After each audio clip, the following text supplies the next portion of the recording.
নমস্কার, হর হর মহাদেব। সবাইকে স্বাগত করছি আমার ইউটিউব চ্যানেল পিসি এডুকুলে। তো আমি পূর্বেন্দু চক্রবর্তী আজকে কিছু তথ্য শেয়ার করতে যাচ্ছি জ্যোতিষশাস্ত্র রিলেটেড।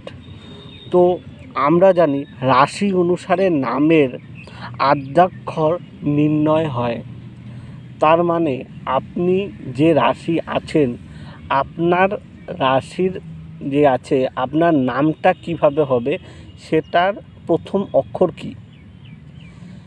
এখন কথাটা হচ্ছে যে রাশি কিভাবে বার করে। রাশি বার করার জন্মদিন, জন্ম তারিখ, জন্ম লগ্ন এবং সূর্য রাশির মাধ্যমেও বার করা যায়, বা জন্ম যে সালটা আছে সেই সাল, জন্ম সময়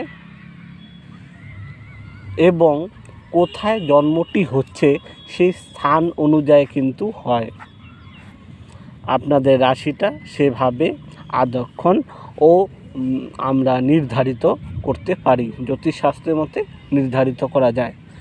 তো আমি আজকে আপনাদেরকে কিছু তথ্য শেয়ার করব, যেখানে আপনাদের এটা সম্পূর্ণভাবে স্পষ্ট হয়ে যাবে যে আপনাদের রাশি, যার যেটা রাশি সেই অনুসারে তাদের নাম কি হবে, তাদের প্রথম অক্ষরটি কি হবে। তো যে কোনো নাম অনেকে রাখে, এটা রাখতে পারে, কিন্তু আমার বা জ্যোতিষশাস্ত্র মতে যেটা প্রথম অক্ষরটি আছে সেটা দিয়ে কিন্তু নামটা রাখতে হয়। তো রাশি যদি মেষ হয় তাহলে তার প্রথম অক্ষর হয় অ, আ, ল। সে যদি কর্কট হয়, এটা অনেকেই জানে, যারা কর্কট হয় তাদের প্রথম অক্ষর হ দিয়ে হয়। হ দিয়ে আপনারা ঋষিকেশ রাখুন, হনুমান রাখুন, হরিদ্রেয়া রাখুন এবং ইত্যাদি আপনারা রাখতে কিন্তু পারেন। এখন আসছি মকরে। মকরে কি? মকরে আপনারা দুটা অক্ষর আছে, সেটা হলো খ এবং জ। খ দিয়ে রাখতে পারেন, জ দিয়ে রাখতে পারেন। যদি মেয়ে হয় তার নামটা স্ত্রীলিঙ্গ হবে, যদি ছেলে হয় তার নামটা পুল্লিঙ্গ দিয়ে হবে, এবং আদার যেটা আছে সেটাও কিন্তু রাখতে পারেন। তারপরে বৃষ। বৃষর কি হয়? উ, ই, এ, ও এবং ব। এখন আসছি সিংহ। সিংহতে হচ্ছে আপনার ম এবং ট। মোহন রাখতে পারেন, ট।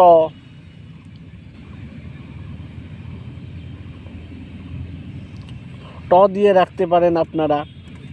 এবং বৃশ্চিক, সেটা হচ্ছে ন এবং জ।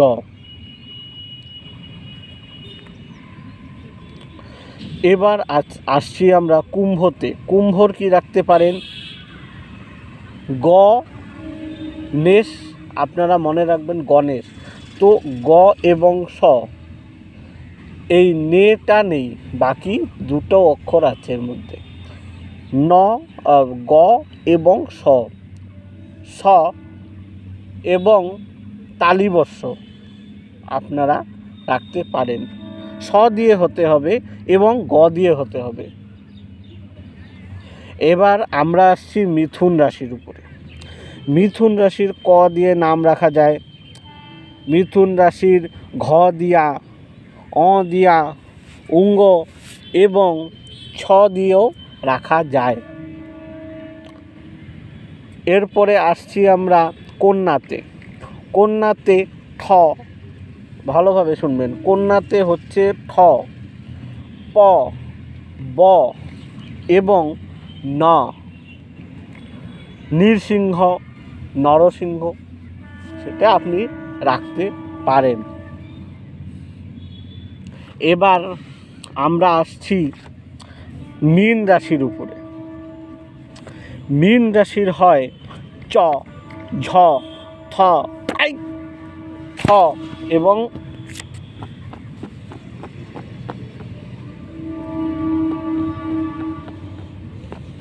রি দিয়েও কিন্তু রাখা যায়।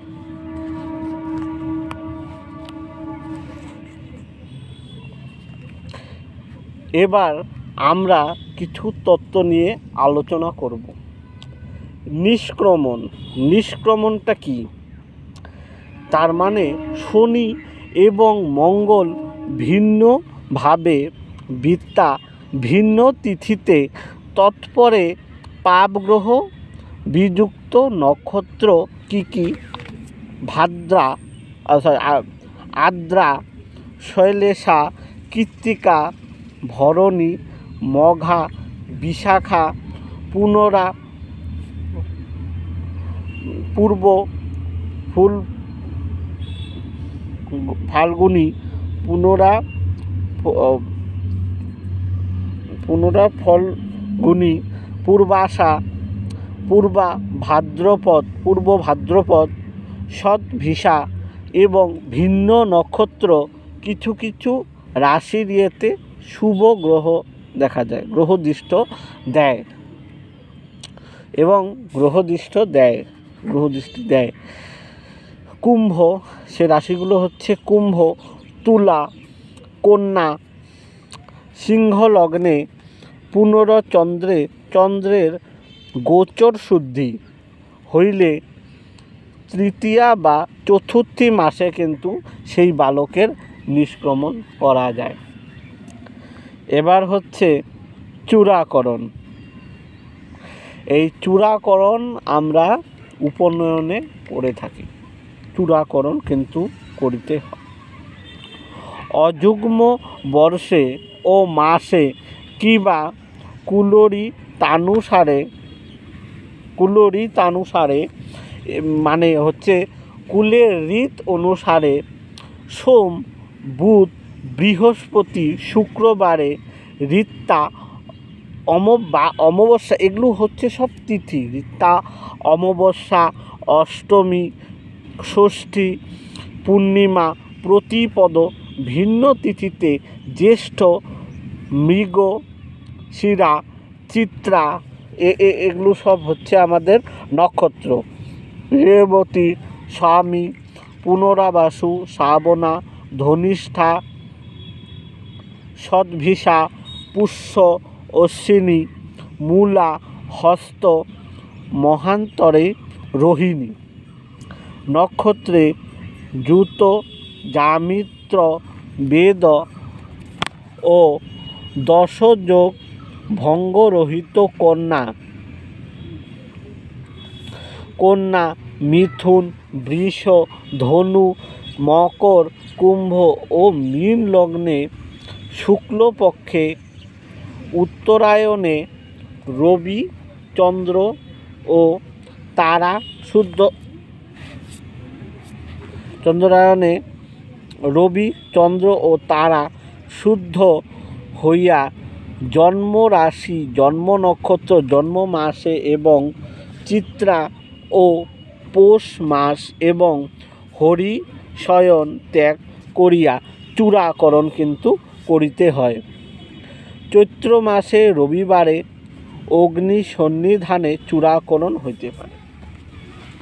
চৈত্র মাসের যে রবিবারে অগ্নি সন্নিধানে কিন্তু এই চূড়াকরণ হইতে পারে। বিদ্যারম্ভ মানে বিদ্যা সেদিনে কিন্তু করা হয় না। কিছু নক্ষত্র আছে, সেই নক্ষত্রতে কিন্তু করিতে হয় না, সে কালে বিদ্যারম্ভ থাকে।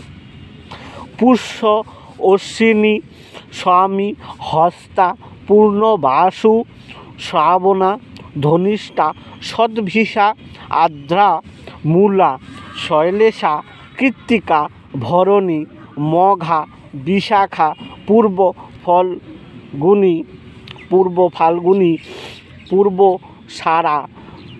পূর্ব ভাদ্রপদ, চিত্রা, রেবতী এবং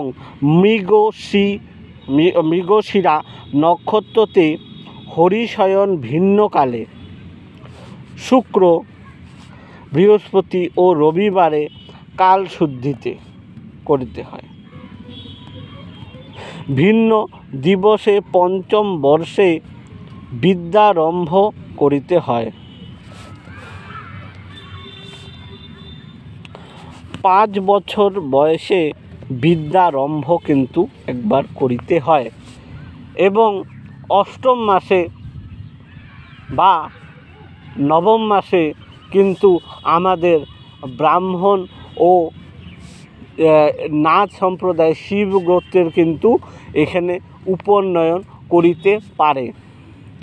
শিব গোত্রকে পরবর্তীতে অধিকার দেওয়া হয়েছিল, কিন্তু দেখা গেছে শিব গোত্রর যেটা অধিকার যেটা অন্য যেমন শাণ্ডিল্য, ভরদ্বাজ গোত্র এদের থেকে কিন্তু এদের অধিকার অল্প হলেও কম থাকে।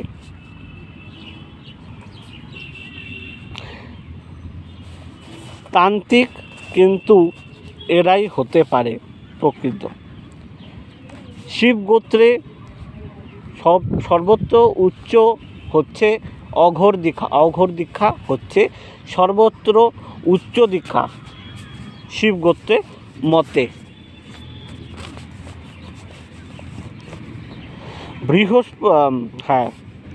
কি বলছিল, অন্যান্য স্থায়ে ভিন্ন দিবসে পঞ্চম বর্ষে কিন্তু আমাদের বিদ্যারম্ভ করাইতে হইবে।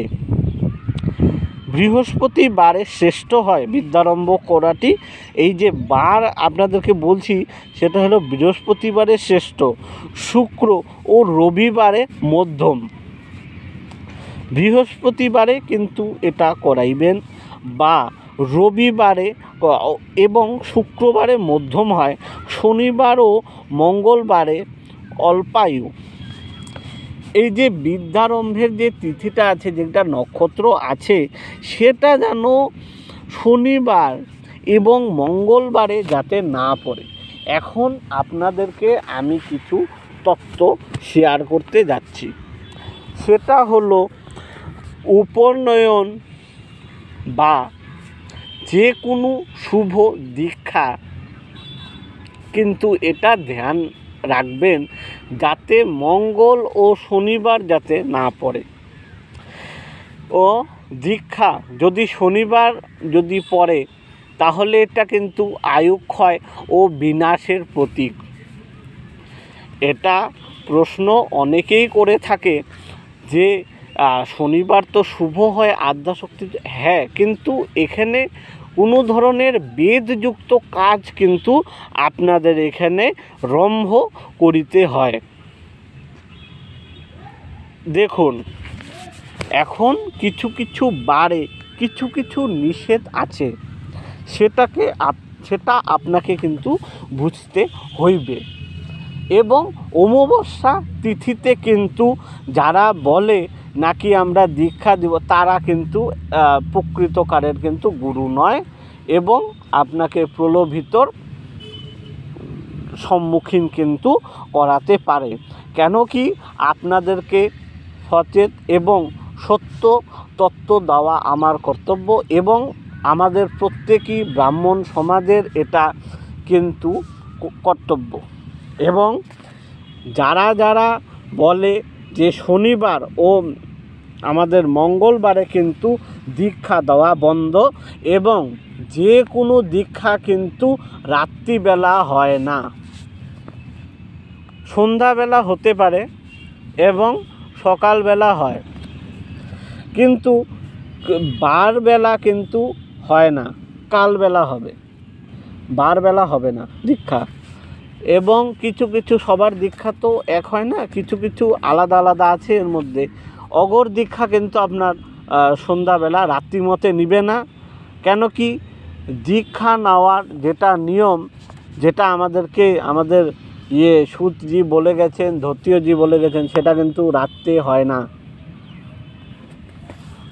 নিশা যেটা আছে, নিশা রাত্রিতে কিন্তু দীক্ষা করা যায় না এবং সেটা একমাত্র কালী পূজা ও আধ্যা শক্তির কিন্তু পূজা হয়।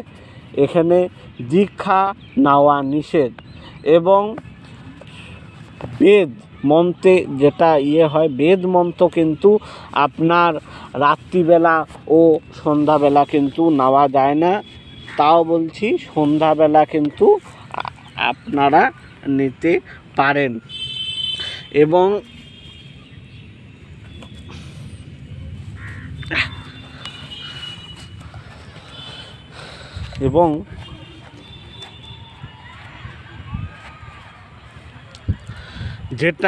যেটাই নেবেন নিজের মতামত, নিজের যেটা যে দেবতার উপরে শ্রদ্ধা, যাকে খুশি আপনারা কিন্তু তার থেকে দীক্ষা নিতে পারেন। কোনো জোর জবরদস্তি এখানে কিন্তু হয় না। এবং কিছু কুলাকার চক্র আছে, যেটা আপনার যেমনি আপনার রাশি কি আছে, আপনি কোন বারে জন্ম হয়েছেন, সেটা কিন্তু এই রাশির উপরে নির্ভর করে আপনারা কিন্তু দীক্ষা নিতে পারেন। কিন্তু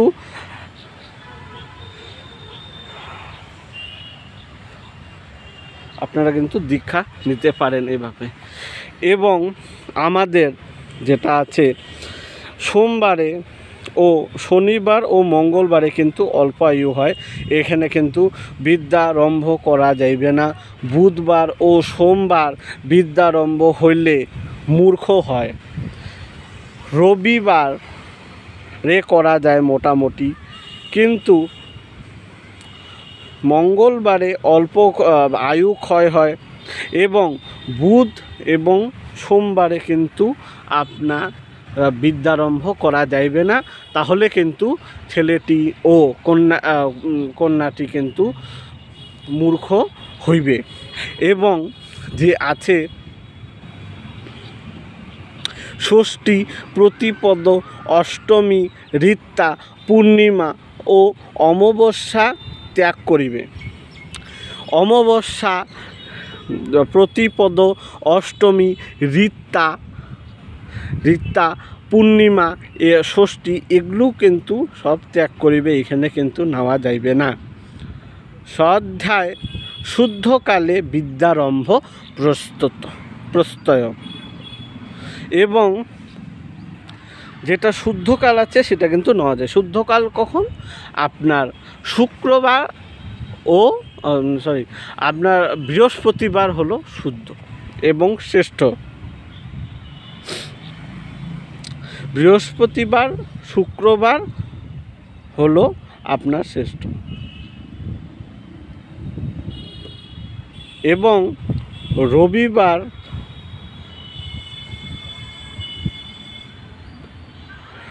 কিন্তু রবিবার নিলে মোটামুটি মধ্যম হয়।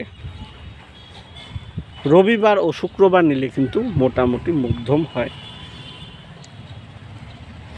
এবার আপনাদেরকে উপনয়ন কোন তিথিতে নেওয়া ও কত বছর বয়সে উপনয়ন হতে পারে, তো এটা লেখা আছে অষ্টম বর্ষে এবং নবম বর্ষে এবং 11 বর্ষের আগে করলে কিন্তু ভালো, সেটা কিন্তু শ্রেষ্ঠ হয়।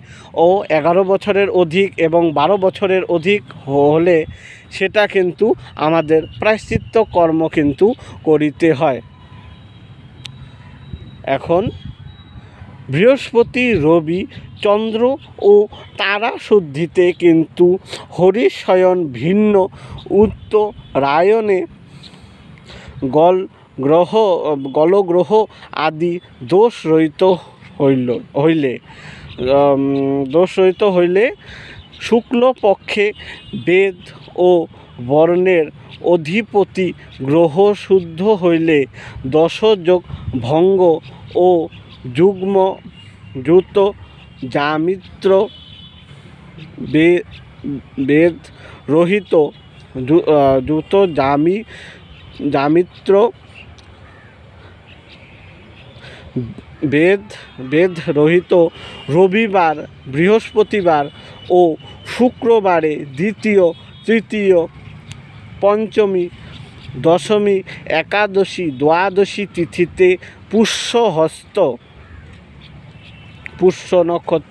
হস্ত নক্ষত্র, অশ্বিনী, উত্তর ফাল্গুনী, উত্তর ভাদ্রপদ, শ্রাবণা, ধনিষ্ঠা, শতভিষা, চিত্রা, অনুরাধা, জ্যেষ্ঠ, মৃগশিরা, রেবতী, পূর্ব ফাল্গুনী, পূর্বরাষা ও পূর্ব ভাদ্রপদ, মতান্তরে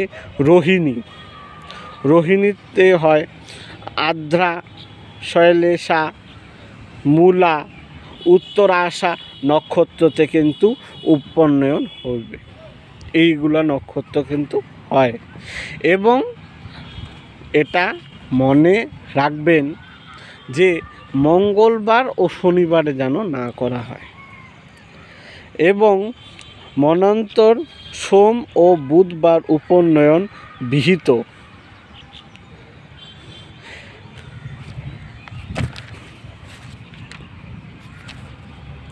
ঠিক আছে বন্ধুরা, তো ভিডিওটা আজকে আমরা উপনয়ন হিসাবে বললাম, আর রাশি অনুসারে নামের প্রথম অক্ষর কি হতে হয় সেটা বললাম। নিষ্ক্রমণ যোগ কীভাবে পায়, নিষ্ক্রমণ কোন বছরে করিতে হয়, অন্নপ্রাশন ও এই সব নিয়ে, চূড়াকরণ নিয়ে আমরা কিন্তু আলোচনা করলাম।